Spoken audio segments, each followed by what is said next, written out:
Hii ni kwa mara nyingine tena. Kwa sauti unayosikia ni kutoka kwa mnyama Simba from City, mnyama kutoka kusini. Yaani ukisikia sauti hii basi ujue kumedondoka kitu kipya hapa.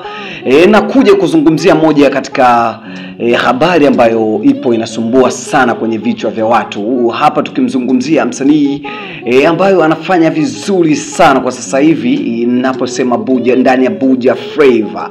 Huyo anayesema mwingine ni Metro Brown. Hapo juzi tumeona ameweza kushare moja katika video ambayo inamuonesha akiwa location pamoja na msanii mwenzake. Hapo wengine wakawa wanajiuliza vipi Metro Brown, tunajua kuwa hana dogo, akija anakuja na mambo mapya na mambo makubwa.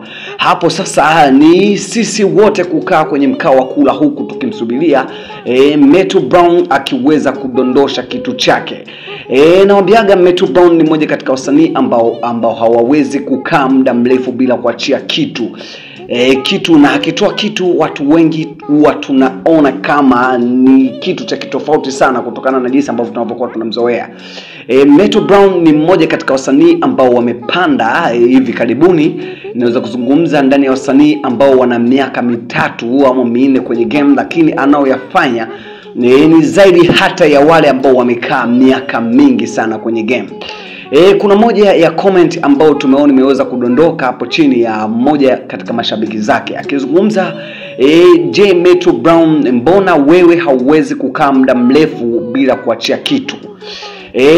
Na bila kuweza kukaa muda mrefu bila kuwakawiza, naweza nikawaambia kwamba Metro Brown ni mmoja katika wasanii ambao wanaofanya vizuri ndani ya Buja Flavor, na yeye hawezi sita kudondosha vitu. Na bado watu wengi wanajiuliza ndani ya label ambayo ilimweza kumsimamisha ni Evo Music ambayo imesimamiwa na Mapound. Hapo sasa tunaona baadhi kuna wasanii ambao wamo ndani ya Evo Music lakini hatuwaoni, lakini Metro Brown tunamuona nazidi kushushia mambo.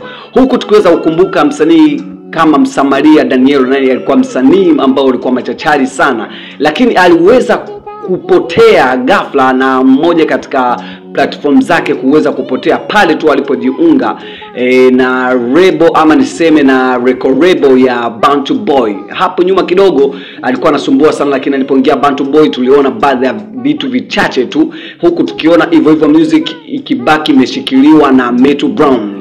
Sasa ndugu ambao mnanisikiliza kwa muda huu, ambao mko mnatazama hii video, wewe kama shabiki wa Metro Brown, kama shabiki wa Buja Flavor, unaweza kudondosha comment yako moja hapo tukaweza kuona wewe ni kitu gani ambacho unakiona hapa karibuni hii ngoma ikidondoka. Je, wewe unaiona kama itakuwa ni ngoma kali ama basi comment yako basi tunaitaka hapo chini ili tuzidi kufurahi, tuzidi kuenjoy na mziki mzuri sana kutoka kwa Metro Brown, kijana ambaye anayesumbua sana ndani ya Buja Flavor. Bila kusahau kukumbusha kwamba hapo juzi tu ameweza kudondosha ngoma ambaye ameimba yeye pamoja na msanii maarufu sana anayejulikana kwa jina la Aaron Sniff.